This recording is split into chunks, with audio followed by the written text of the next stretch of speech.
So I'm going to push that record button, but I'd like to start off by saying hospital indemnity, guys, always a wildly important topic. And it is something that we're seeing a huge conversation about right now due to, again, just due to the rise in Medicare Advantage plans being sold.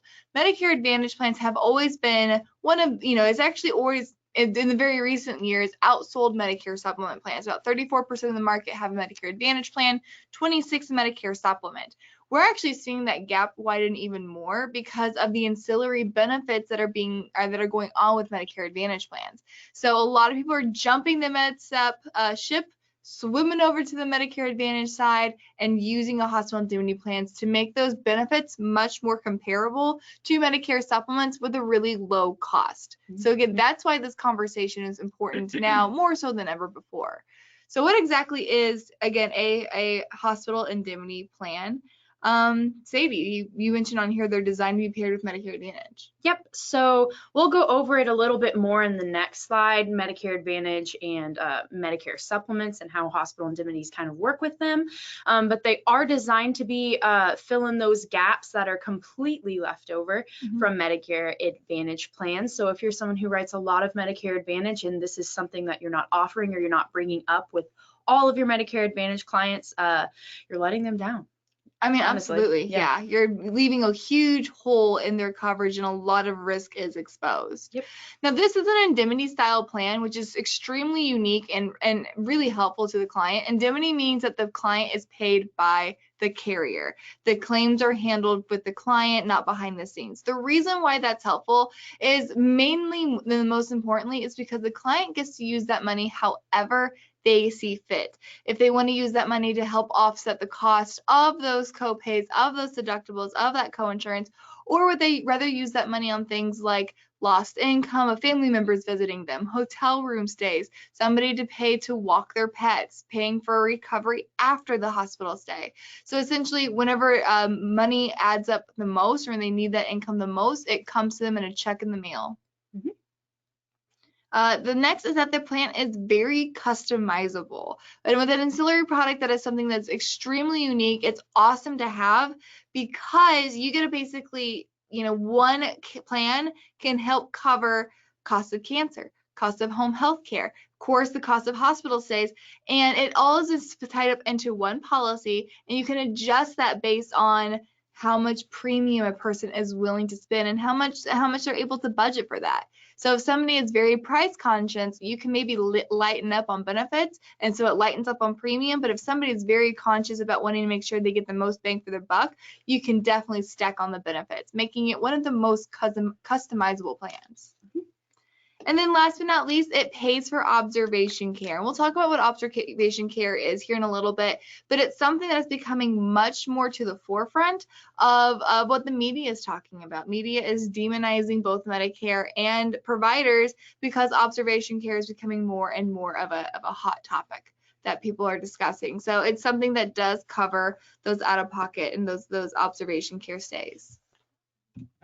So we talked about how a hospital indemnity plan works. Here it comes down to this. Do your clients need it, yes or no?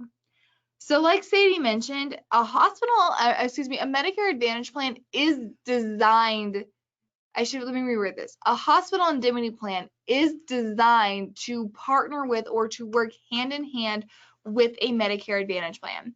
So here's how I always describe, for any of us who maybe aren't familiar with how Medicare Advantage plans work, here is how, with the hospital plan, indemnity plan, how it works. Here's how the two go hand in hand together. And before I talk to you, Sadie, about my grandma and grandpa Bobby. My grandma and grandpa are named Barbara and Robert. So I grew up calling them Grandma and Grandpa Bobby. So I'll use them in my example just to keep names easy because I'm having a hard time talking. So we're just going to stick with Bobby. So let's just say Grandma and Grandpa Bobby's a Friday night, and let's just say Grandpa Bobby's chest starts to hurt. They have the grandkids over, having a great time. He starts to notice some discomfort and pressure in his chest. Well, as the night goes on, he gets a little anxious because it's starting to get worse. He realizes that his doctor is not going to be open until that Monday, and so he's thinking that maybe it's time to go to the emergency room.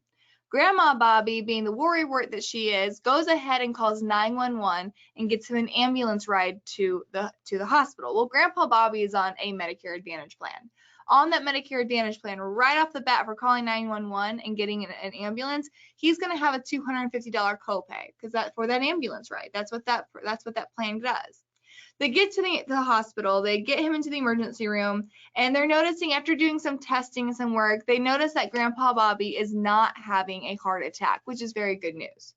Bad news is they're not exactly sure what's going on with Grandpa Bobby, so they're going to keep him overnight. However, he is not admitted into the hospital at that point. So Grandpa Bobby is what's called observation care.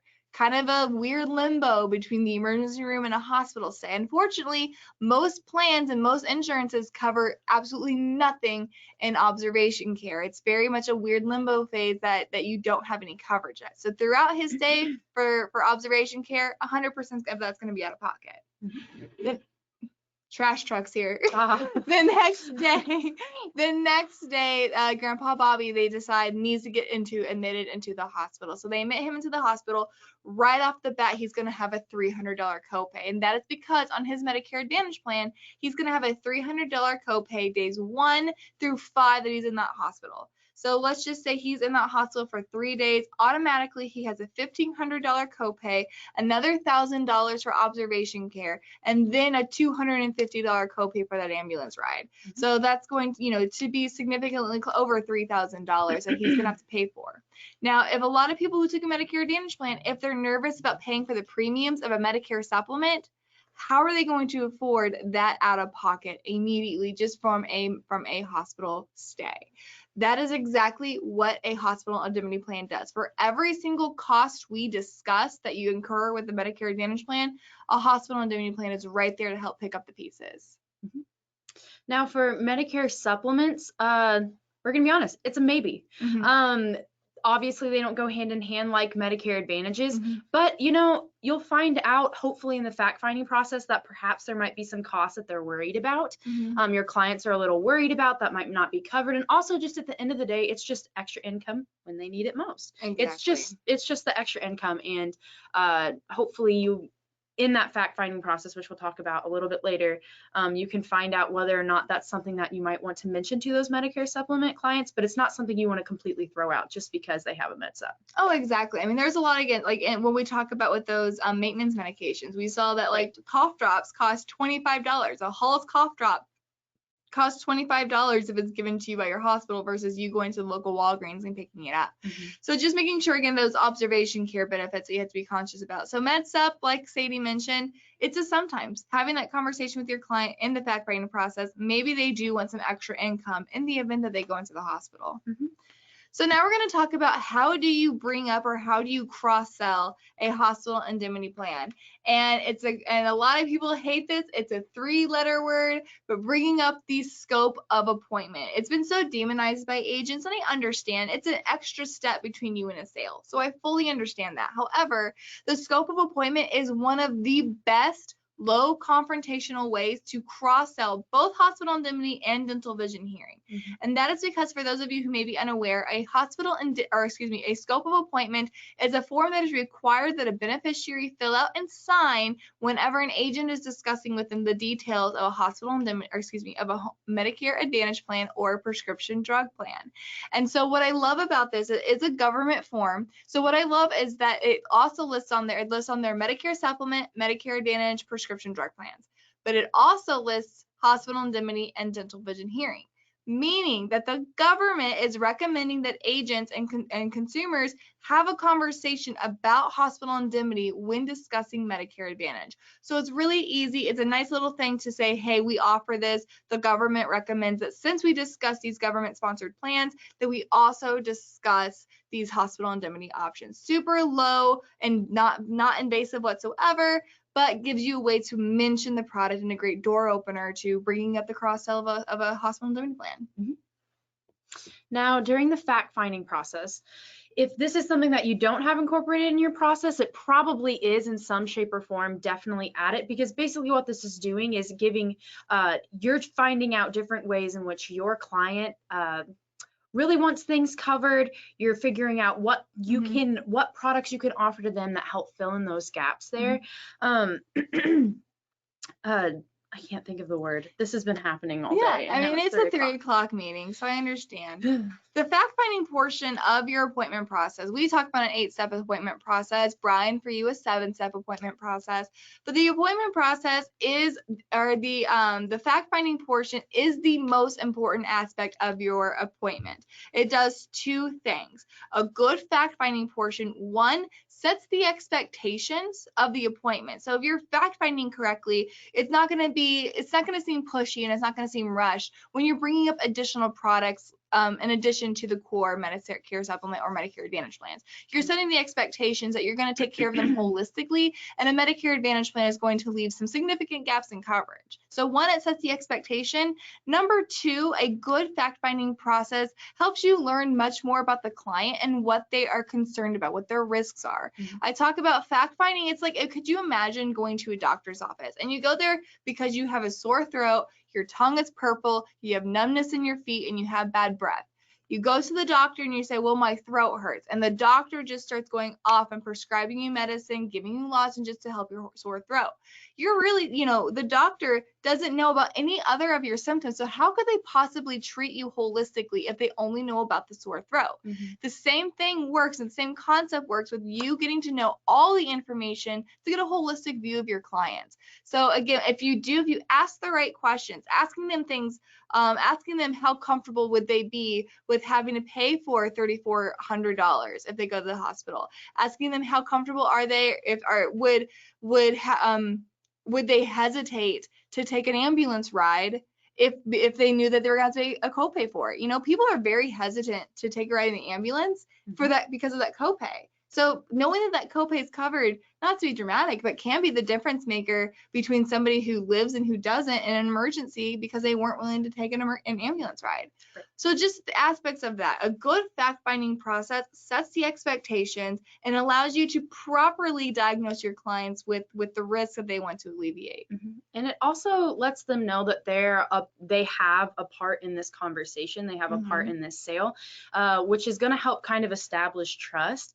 And Very with much. hospital indemnity, it's something that you kind of automatically want to pair with that Medicare Advantage, and that can come off really pushy. If you bring that up right away, it can come off like, oh, well, you're just trying to sell me something. Well, being able to have those and not just hospital indemnity, a lot of extra ancillary products and whatnot can kind of seem like, oh, you're just trying to get money out of me. Well, having that fact-finding portion is just one step in which you're building trust, and you're letting them know that this is like a friendship, this is a relationship, more than you're just like money bags to me. And that will bring in more sales, just as your relationship with them goes in general, because they're going to trust you more. So it's just opening them up to that conversation and opening up that relationship as well. Now this right here, during the Medicare Advantage walkthrough, I love it. And I've actually learned this. We didn't come up with this. This is something that when hospital indemnity plans started becoming really popular back in 2014, 2015, it was the way that I was trained on how to sell them.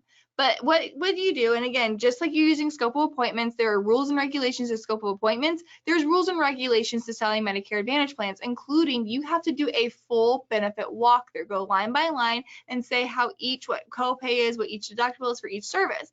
That's incredible because it allows you to bring up, oh, I have a way to cover that. So if I'm selling Sadie a Medicare Advantage plan, I'm walking her through her benefits. I say, Sadie, so here's what it looks like. Now, for example, if you go to the hospital, let's say you go there by ambulance, look here, you have a $250 copay if you take an ambulance.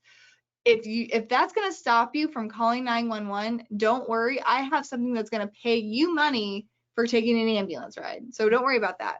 Now, Sadie, if you look on this next benefit, if you take that ambulance ride, you stay in the hospital, you can see here on your summary benefits, days 1 through 5 that you're in the hospital, you have a $350 copay. Now, if that's something that concerns you, if you stay there for 5 days and you don't want to spend, for $3,000 on your hospital stay, remind me at the end of this, and I'm going to tell you how we're going to pay for that. And you keep doing that per each benefit. You keep doing that. Don't worry, I'm going to help you cover that. By the end of you going through that walkthrough, by the end of your compliance sales presentation, that client is going to be reaching out to you and say, okay, that's great, but how are you going to help me pay for this? And now they're bringing it up. So it's really easy, it's flawless. The CSG quote engine, if you bring up a Medicare Advantage plan on there, it actually has a button in the upper right-hand corner that says fill the gaps. And it does the sale for you. It says, oh, you have a copay here. Here's how you alleviate that. Oh, you have a copay here. Here, let's go ahead and match that to that hospital indemnity plan. So it is flawless, but it is one of the easiest ways to cross-sell in the moment of you're doing a client sales presentation, that hospital indemnity plan. And then last but not least, the who do you have your hospital benefit through? Yeah, so just simple questions like this are really easy ways to bring it up. Sometimes that's all it takes. It's just a simple question. It gets their brain rolling, it gets your brain rolling, just gets the conversation started. It's really easy, like door opener to it. Yeah, what I love about that is that it's asking about the hospital benefits, not the hospital indemnity plan. And this question right here, who do you have your hospital benefit through, works the best if you're coming across somebody who already has a Medicare Advantage plan and you cannot assist them at the time. They come to you, maybe they're unhappy with their coverage, but they don't have a special election. It's not the annual enrollment period. Maybe you paid for a lead. This is a lead. There's nothing you can do with them right now. Asking the simple question, okay, that's fine, but who do you have? Sadie, okay, you mentioned that you had that Humana plan. Wonderful. We can't do anything about that now. But who do you have that hospital benefit through? And you don't say indemnity, you say benefit, and what the person's going to say is, well, I have that Humana plan with my Medicare information. Like, no, well, that's your Medicare Advantage plan, but what about that extra hospital benefit? Who is that through? And oftentimes they have no idea who you're talking about. And it is so easy to sell against an agent who didn't talk about hospital indemnity plans. So you're telling me, Sadie, that your agent sold you this plan but didn't come up with a way to help you pay for that out of pocket? Are you okay with paying $3,500 for a max out of pocket? That you're telling me that doesn't worry you? Most of my clients are really concerned about having to pay for that out of pocket. So I've helped my clients with that. Is that something you'd like to talk about? So easy to sell against an agent who did not. And guess what? When they sign up for that Medicare or that hospital indemnity plan for you, come AEP October 1st, even if they don't have the Medicare Advantage plan with you, they have a product with you, you are allowed to call them and set up an annual enrollment period appointment. So you have the capability, and you got a really great foot in to take that core product business. So it is a great door opener. One recommendation I get when it comes to Medicare or hospital indemnity plans is to do the 3-option close: the good, the better, the best. And this works primarily with when you pair them with a Medicare Advantage plan. So what the good is a standalone Medicare Advantage plan with full benefit, with full copays. That means that you have nothing to help you offset the cost. You have full copays.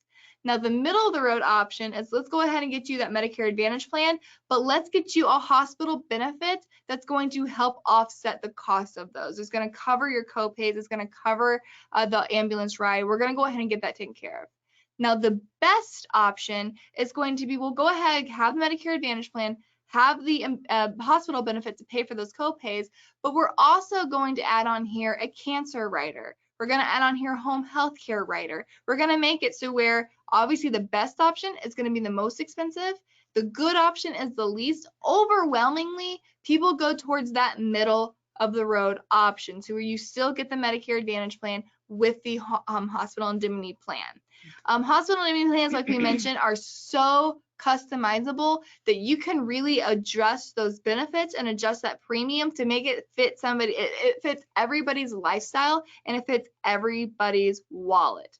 And Brian just realized, he goes, oh my goodness. It's not what he said, but that's what I'm going to say. There is a fill the gap button. Yes, on CSG, if you quote a Medicare Advantage plan, look in the top right-hand corner, there's a button that says fill the gaps, and it'll pair a hospital indemnity plan to the Medicare Advantage plan that you chose.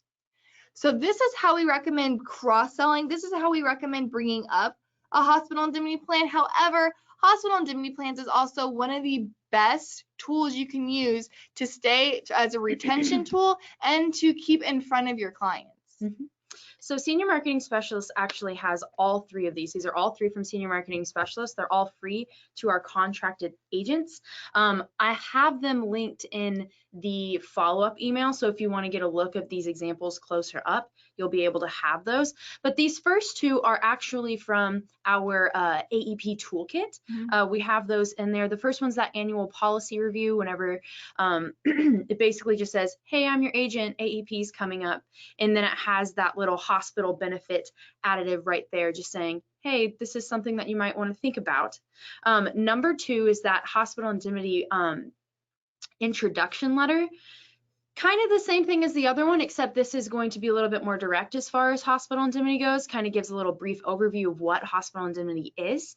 Also keep in mind that all three of these things are something that you can customize yourself, personalize, I guess I should say, instead of customize. They look how they look, but you can add your name and your information on there. And then that third one is AMP postcard. So in case you're not familiar, AMP is Agent Marketing Portfolio. It's a service that Senior Marketing Specialist offers. Lots of different free marketing materials. There is postcards, there's business cards, there's door hangers, there's a plethora of different marketing materials, but this is just one of them. Simple, easy, nice mailers to send out, and these are all, like I said, free to our contracted agents. And this is what I love about these pieces is that they are designed, I will be the first to admit, hospital indemnity plans are not the best prospecting pieces, and they're not the best prospecting product like a dental vision hearing, and that's just because people aren't familiar with them. They take a little more explanation. People aren't familiar, so they don't trust it up front. It's great that it requires an agent to sell it. The hospital indemnity is one of the best marketing tools that you will have out there because it is a unique product with very high value and very low cost. And so marketing, by that I mean it's a great product to help you build your name recognition, build your branding. More importantly, it's going to help you build the retention, keeping you in front of your current book of business. So I wouldn't send this letter to these postcards out to a list of people turning 65 and be expecting, you know, a bunch of new clients coming from it. But it is an incredible way to keep in front of your clients, cross-sell your current book of business, and retention because you're consistently keeping your name, your logo, your headshot, your information in front of your book of business. It's going to help you combat Joe Namath on the TV machine. So it's an excellent tool for that. But again, these are letters that if you have a contract with Senior Marketing Specialist, you already have full access to all of this. So here's the part where we get where we recommend what carriers to utilize. Now here's something about 4 or 5 years ago, all sorts of carriers started releasing hospital indemnity. I think we have over a dozen of our carriers have a hospital indemnity plan. We've done a lot of the work. We've done a lot of the research for you. Something for you to keep in mind as an agent. Pick one carrier and present one carrier. Your consumers and beneficiaries will want to shop benefits. They do not want to shop carriers. So we've narrowed it down to where we recommend 2 different carriers. Pick one of them and help the client shop or choose what benefits and what premium they can work with their budget. But these are the 2 that we typically lean towards is GTL and Heartland National. So GTL is probably our top pick. Both of these plans are going to look very similar. You'll see that.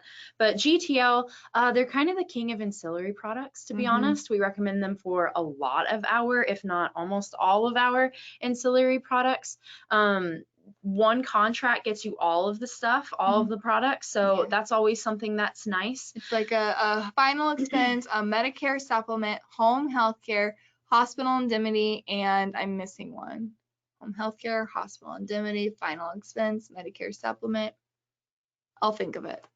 But they, again, like she mentioned, one contract, one e-application, one process, gets you all of it. Great customer service, great agent services. Been doing this for a very long time, and I very rarely have ever heard a complaint about GTL from the aspect of an agent or from the client. And people don't call us to tell us how great things are going. They call us whenever things are going not so great. And GTL is one that I don't hear a lot of complaints about. Yeah.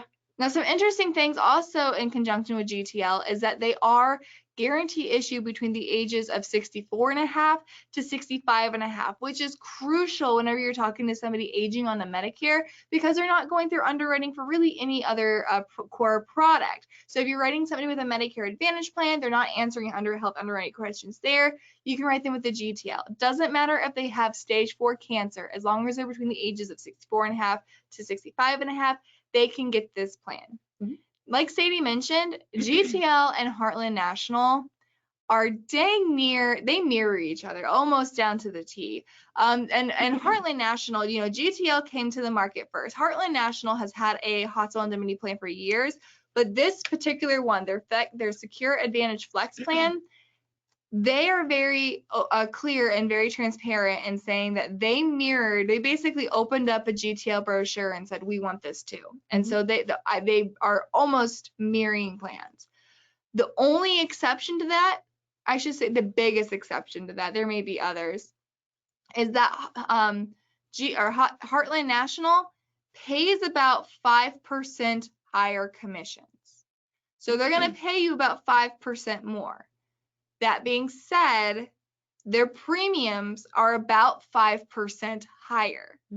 So not that 5% is a huge number. It can make a difference though. So Heartland National is charging the clients more and giving you that income. GTL is going to be a lower cost plan. Basically the only difference. They also do, both of them do the guarantee issue period, so on and so forth. So both of them are great. Heartland National, we've not heard any complaints from them either, any complaints about them or to them as far as their hospital indemnity is concerned. Both are great options. Pick one, use that one. Shop benefits, do not shop plans. Yes. And if you need help picking it out, deciding which one, you can call our agent outreach team and they'd be happy to help you figure out which one you think you want to get contracted with, since they are so similar and they have such minuscule differences. Yeah, and that's exactly it, guys. What we're going to recommend that you do next is actually talk to our agent outreach team. And the reason is you may have a GTL contract somewhere. You may have a Heartland National contract somewhere else. But just keep in mind, one, do you know who your upline is? If you don't know who your upline is for those products, then you're probably not getting the most bang for your buck, the most bang for your override, so to speak. So make sure that if you do want to make sure that you are using those AEP review letters, you're using AMP, you're using all the resources that we have, make sure that we're able to assist you with those contracts. We'll talk again, you guys will be able to talk to Clayton to make sure that you do have a full portfolio and you have all the carriers right where you need them to be. And again, prepare your marketing practices, guys. If you're going to try to start selling hospital indemnity after, closer to October 1st, you're really going to struggle with implementation because it gets so hectic. If anybody's, been through an AEP once, you know how crazy the last 5 months of the year are. So you need to start incorporating that, starting your marketing, starting your planning now, so that whenever October 1st hits, it is a smooth sail. You're not trying to learn anything on the fly, so to speak. Perfect. Yeah. Awesome, guys. So any questions, comments, concerns, threats, or promises, now's your chance to shine. Brian, as always, we appreciate your colorful commentary throughout the presentation. He's asking, should I pick more than one carrier, Brian? No. Do not pick more than one carrier. So again, I appreciate, Brian, you bringing a little sunshine to our day. Any other questions, comments, concerns, threats, or promises, feel free to ask them now. Or if you'd rather just have a one-on-one conversation, you can always feel free to call and talk to our office. We have people, when you call, every single time you get a human being. You don't get a line where you have to press the numbers to know who you want to talk to. You get a human being every time. So yeah. Also, keep in mind, there are a lot of resources on this follow-up email coming out, but one really awesome one that maybe you might want to utilize is on our SMS University. We do have a whole page dedicated to hospital indemnity, as well as all the other ancillary products and as well as to a lot of things. But if you want to have a little bit of a deeper dive walkthrough, we have video walkthroughs of Heartland and also GTL's product, and I think Aetna as well is on there. We do have Aetna's as well. So if you were wanting to choose which one, you can go through, watch those videos, kind of gives a brief overview of all of the different aspects of the products, and that can help you choose as well. And that will be linked in the follow-up email. So that's just one extra resource. Awesome.